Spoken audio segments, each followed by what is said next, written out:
We're going to take you live now to a speech that the Prime Minister is giving on skills training. And of course my ministerial colleague Chris Evans is here as well, and I'd like to say a special welcome to the apprentices who have joined us. It's great you could be here, and I do thank leaders of the business community for making the time available to be here this morning. Australia stands at the crossroads. We've witnessed a shift in our economic interests from America and Europe to Asia in a single generation. We're seeing shares of employment and activity move towards services and high-tech production. We're seeing our dollar rise to sustained high levels due to our commodity exports and confidence in our currency and bonds. It's a major structural realignment of our economy, an externally led change as big as anything we've seen in 200 years. Like the 1980s, it's time to choose, to chart a conscious and deliberate pathway to sustained prosperity, or face the alternative of mediocre growth or even decline. In the early 2000s, the mining boom gave us a moment of complacency, but the post-GFC world has made it clear we cannot cruise along anymore.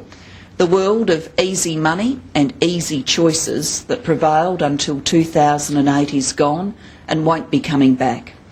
We are in an era of deleveraging, an era of savings, surpluses and balance sheet repair, an era of falling tax revenues and tough fiscal choices, an era where the baby boomers have begun to retire. This is a more austere and demanding world where only the resilient and the nimble will prosper. Growth will not come easily.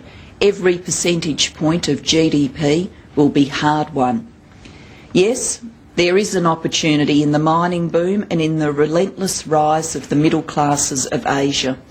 But we can only take advantage of those opportunities if we renew the productivity drive that made us so successful in the 1980s and 90s. That's the high road, so that people buying our products and services don't ask how much they are, but how good they are, taking us into the league of countries like Germany, Sweden, Singapore and Israel, where high value, high quality is a way of life. Let's be clear, though, on what productivity means. It doesn't mean taking a few dollars out of workers' pockets or eroding protections that bring dignity and security. And it doesn't mean hard-working employees working even harder. In a mature, sophisticated economy like ours, the biggest single source of productivity will come from only one place: capital deepening. Physical capital, the infrastructure and equipment that enables us to achieve more, like unleashing the power of broadband through the NBN, completing the duplication of the Pacific Highway, upgrading our national freight rail network, unclogging our cities through massive new transport infrastructure like the regional rail in Melbourne. And we're working towards linking the rapidly expanding resources sector in New South Wales to Port Kembla via the long-deferred Maldon to Dumbarton freight line. It's a huge agenda, and no government has done more in these areas since Federation than ours. The other part of the picture is human capital. In other words, people and skills. Nothing is more important to Australia's future economic success than skills development. Nothing. Skills are the lifeblood of a modern economy and the key to a more prosperous future. Skills are central to ensuring that we have the workforce needed to deliver the innovative, high-quality products and services that will power our economy this century. Economic modelling by KPMG Econtech shows that the government's skills targets could lift Australia's GDP by up to 2.6% each year between 2025 and 2040. It would boost employment by 1.2% over the same period. For individuals, achieving recognised qualifications is one of the best ways to secure a job and earn a decent wage. In a changing economy, skills also build resilience.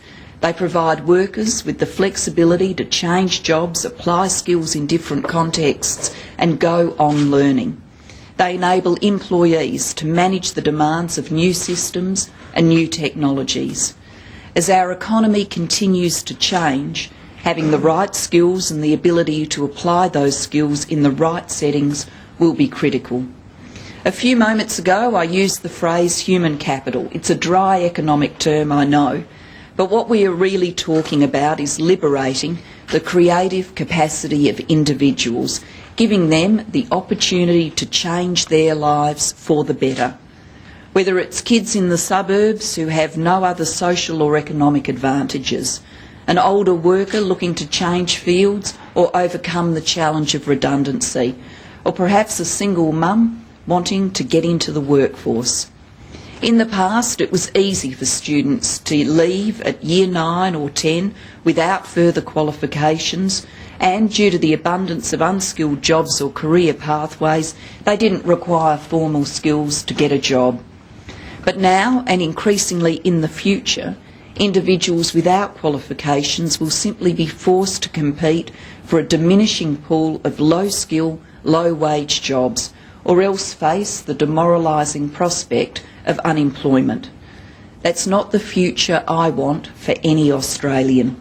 I want a future where Australians have the opportunity to get new skills and a new opportunity to create a better life for themselves and their families. That's what I refer to as the transformative power of education, transformative for individuals and transformative for our society. To date, the government has covered a huge amount of ground in early childhood, schools and university education. In universities, we've moved to a demand-driven system that has already resulted in 150,000 extra university places. More than 40% of young women now have a bachelor's degree or higher, achieving a large part of our target more than a decade ahead of schedule. We are well on track to achieve our target of 40% of people aged 25 to 34 holding a bachelor's degree or higher by 2025, with more children from poorer families getting a chance. We're making sure that all Australian children have the opportunity to reap the rewards of a quality early childhood education through universal access to preschool. In schools, we've put in place My School. We're devolving power to local school principals and communities and boosting teacher quality. We're introducing the national curriculum and charting a pathway to a better way of funding schools through the Gonski Review. The next wave of reform must be in the area of skills. This is the missing piece of the puzzle. Since 2008, our nation has been committed to ambitious targets for skilling Australians, doubling the number of qualification completions at diploma and advanced diploma levels, halving the proportion of Australians of working age without a Certificate 3 qualification or higher by 2020, and increasing the proportion of young Australians aged 20 to 24 attaining Year 12 or Certificate 2 to 90% by 2015. Already we have 460,000 people doing a trade apprenticeship or a traineeship, with more people studying a trade than ever before in our nation's history. But we need to go further to make our training goals a reality. So today I am pleased to announce a new package of reforms, a skills blueprint to meet the demands of the Asian century, a plan to help Australians get jobs, develop the skills they need for those jobs, learn new skills to get better jobs, and to build a more competitive business environment. Friends, the package I launched today is a plan for a better, more timely way of accessing training places, but also better quality training, fairer funding of training, more flexible and innovative delivery of training. It is a plan that is mindful of the central role that TAFE plays in our training system and indeed in our national imagination. Our TAFEs are essential public institutions that have a presence in every region and collectively deliver 80% of vet training. TAFE is known for its sophisticated technical education and its ability to reach those in our community who are marginalised. Our plan encompasses TAFE and all of vocational education, and it starts with a simple proposition. Skills are no longer an optional extra, but a necessity. In the new economy we are creating, few Australians can or should be left to embark on their working lives without skills and qualifications. The economy needs it. Our vision for a fairer nation demands it. Today, 4.1 million working Australians do not have the skills necessary for entry to the key growth sectors of our economy. Those workers earn up to $10,000 a year less than their peers. They have an employment rate of less than 60%, and they get locked out of new opportunities because demand for jobs with high-level skills is running at 2.5 times the rate of unskilled jobs. Put simply, they are less likely to have a job. Think of it this way. The jobs of the future are the jobs that require skills. Advanced manufacturing, taking us up the value chain, clean energy, mining, building and construction, financial and property services, childcare, aged care and disability care, nursing and allied health, new media, culture and design. These are the growth areas of today and tomorrow, and every single one of them requires skills. So our plan begins with measures to increase the accessibility of training places in the community. As a result of our reform plan, every working age Australian will be entitled to a taxpayer-funded training place to obtain a qualification up to and including Certificate 3, including language and literacy courses. Anyone from Year 10 to retirement age will be able to obtain one of these places. This is our national training entitlement for every Australian. Now, why Certificate 3? Because research tells us that this is the threshold qualification that really makes a difference. It's the qualification that provides a noticeable boost to income. The first qualification that begins admitting holders into professions like childcare or aged care. But friends, we know that this development on its own is not enough. Many more Australians will aspire to higher qualifications, and they deserve every encouragement to do so. But the upfront costs can deter many in our community, especially those from modest circumstances. So today I can announce a new plan to bring to our vocational sector the benefits that interest-free deferred loans have brought to university participation. Think of it as like HECS for skills. At last, VET diploma students will get the same rights that university students have had for years. No upfront fees, access to an interest-free loan to pay for their study, only having to pay that loan back once their income reaches a certain level. Remember, university students have enjoyed the benefits of HECS for 23 years. With these reforms, VET will no longer be the poor relation. More opportunities to train, funded more fairly. That is what is on offer today. But we know these measures on their own are not enough either.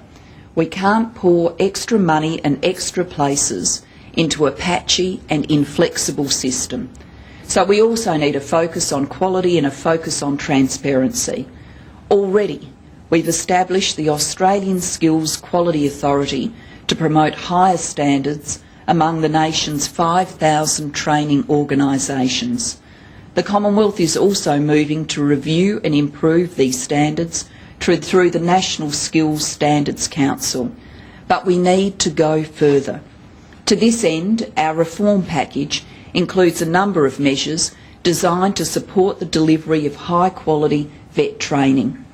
We will work with the states and territories to ensure the qualifications delivered by the VET sector are independently assessed over the next 2 years. The Commonwealth will require all jurisdictions to ensure only quality providers with an established record can access public funding.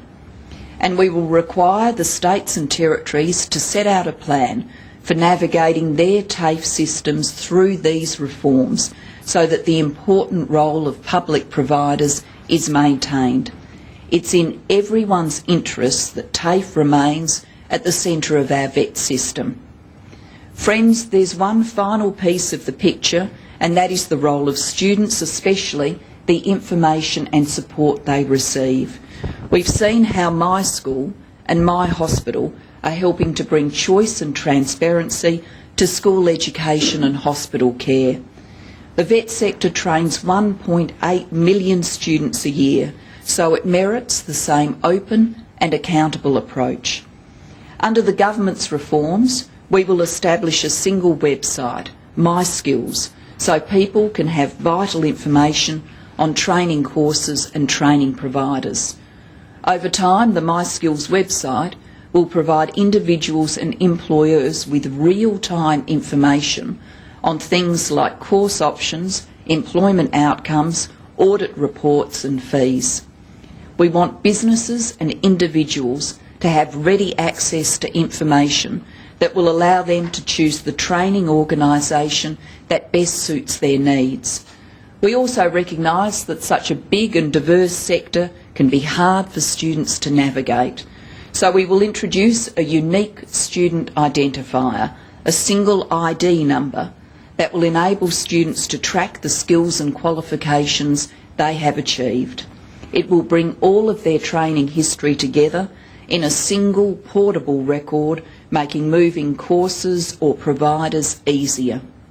It will also make it simpler for them to obtain recognition of prior training and skills when they enrol in a new course. Lastly, we will be asking the states and territories to do more when it comes to student retention and learning outcomes. We want to reset the benchmark of achievement in training. A test of this reform will not just be how many students sign up for training, but how many complete. At the moment, only 30% of students, on average, complete a vet course. This is an enormous waste of public funds, a big loss of potential skills, and a human tragedy as well. With better approaches to training content and delivery, teaching quality and student support, I believe we can vastly increase the completion of vet qualifications. Indeed, we are negotiating measures with the states and territories to ensure that around 375,000 additional students will complete their qualification over the next 5 years. Friends, these are the Australian Government's proposals that come with the endorsement of my Cabinet and my own lifelong commitment to the importance of education. But the truth is, the states and territories remain the majority funder for vet training and share a profound interest in delivering quality outcomes. So, these are reforms requiring the support and endorsement of the whole Federation. Accordingly, I will be presenting these proposals to my fellow First Ministers at the COAG meeting on the 13th of April. I present them in a spirit of bipartisanship and goodwill. They are proposals designed in the national interest, and I look forward to having a fruitful conversation with my state and territory colleagues about them. In approaching the COAG table, I won't be coming empty-handed. On behalf of the Commonwealth, I will offer the states and territories $7.2 billion over 5 years to underpin Australia's training system. In addition, we have another $1.75 billion to support and drive these reforms, to which will be added funds unlocked by vet fee help, potentially amounting to $155 million each year, which will help underwrite the National Training Entitlement. Together, these measures almost double the level of funding the government inherited in 2007. So it can be fairly said that our nation's long neglect of vocational education is at an end. A huge new piece of the government's plans for the nation's future falls into place today. We have ambitious goals, and they are necessarily bold: to make every school a great school, to make every university a great university, to skill every Australian who can and wants to be skilled, to ensure no employer creates a job without someone qualified and equipped to fill it. No longer will personal means or lack of training opportunities be a barrier or an excuse. We will have a supply of training places sufficient to meet the needs and the opportunities of the future. Training underpinned by quality, flexibility and transparency. This skills package is a huge breakthrough for business and employees as we work together to shape the new economy. It sits alongside our reforms in clean energy, broadband and tax redesign as the building blocks to equip our nation for the challenges ahead. It's also a satisfying moment on my own journey in public life, so let me conclude with this reflection. I'm honoured to lead a movement that was founded in 1891, Australia's oldest political tradition. It was begun by a group of workers and small businessmen who laid out a simple 16-point plan as their first platform. One of those items on their plan was a commitment to free, compulsory and technical education, higher as well as elementary, to be extended to all alike. Universal schooling was achieved quickly in the final decades of the 19th century. But in university and vet, it's taken more than a century to achieve this promise. Only now, under this government since 2007, is broad access to university and high-level vocational education, free at the point of use and driven by demand, being delivered and assured. They are reforms that will shape and sustain our nation for the decades to come. Reforms that position us to be winners in the Asian century, and that's a race our nation cannot afford to lose. Thank you very much.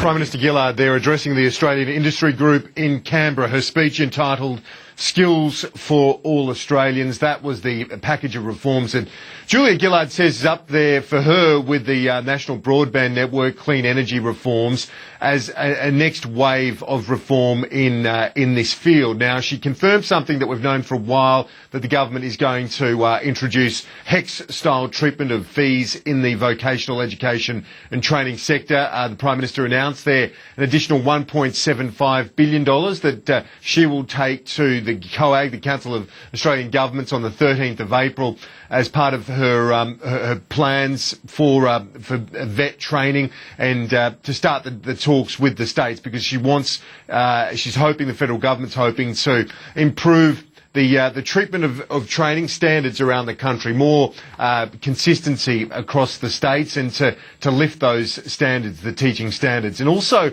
announcing in that speech a My Skills website. So a similar form to My Schools and My Hospital, the My Skills website, she says, will provide greater transparency on the performance of TAFE colleges and other vocational training centres around Australia. So that was the Prime Minister there at the Australian Industry Group. She's going to be holding a news conference in the next 10 to 15 minutes as well, and we'll have that live for you when it happens. Sounds good, Karen. Thank you. Conference. We'll take it back to Julia Gillard.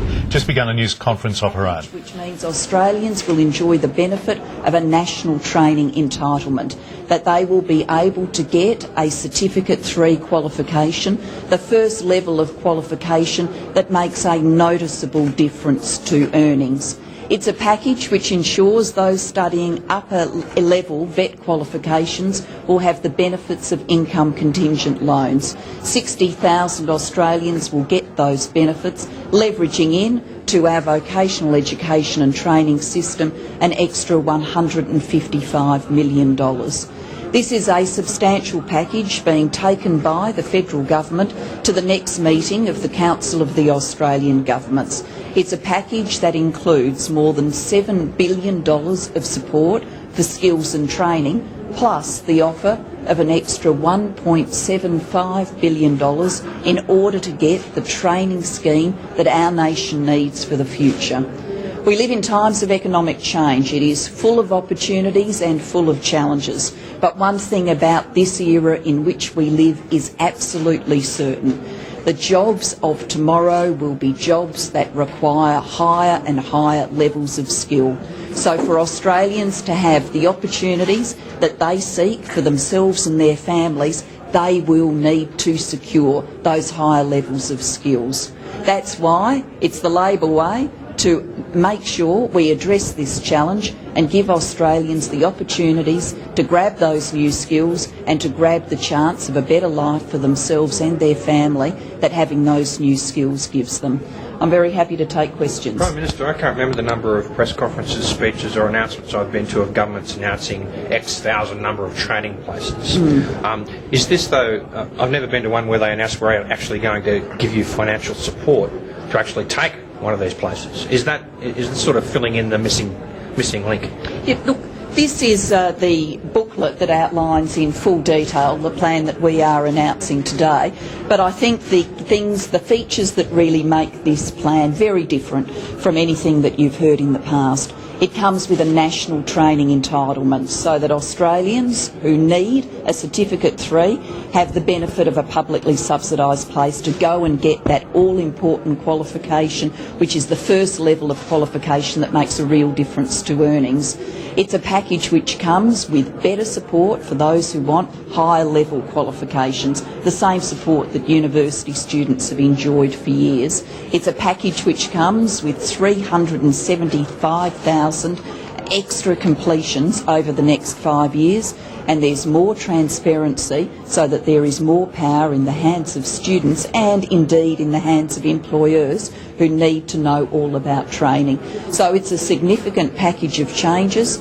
In order for it to live and breathe right out in our Australian community, we need to get agreement right across our federation, and that is what I will be striving to do when First Ministers meet in April. Prime Minister, how much advertising and printing is involved in selling this package? Just on that booklet you mentioned, it's 84 pages, and on my assessment of it, about 36% of it is either blank pages, coloured pages, or full-page photographs. So is that really a good use of money?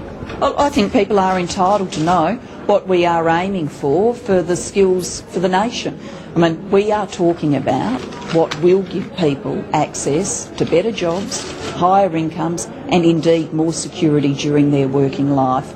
You will see in this booklet the statistic that we are now creating 2.5 skilled jobs for every unskilled job that's being created.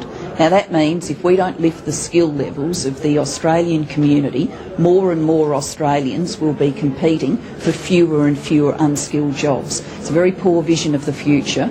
I think Australians are entitled to the full details of Labor's vision for the future and how we want to ensure that they've got the skills they need so they can get those new skilled jobs that are coming on stream. Much of this still needs to go past COAG though. How confident are you that it will be? And just coming back to that question before, how much is being spent on selling this package? Look, we'll get you all of the figures about the booklet if you would like them, but really the significant point today is about our nation's economy for the future. Whether you want an economy that has the capacity to seize the opportunities of the growth in our region, which will mean growth in higher and higher skilled jobs. It's a vision of the future about making sure people can get access to those jobs. That's the important thing we are outlining today.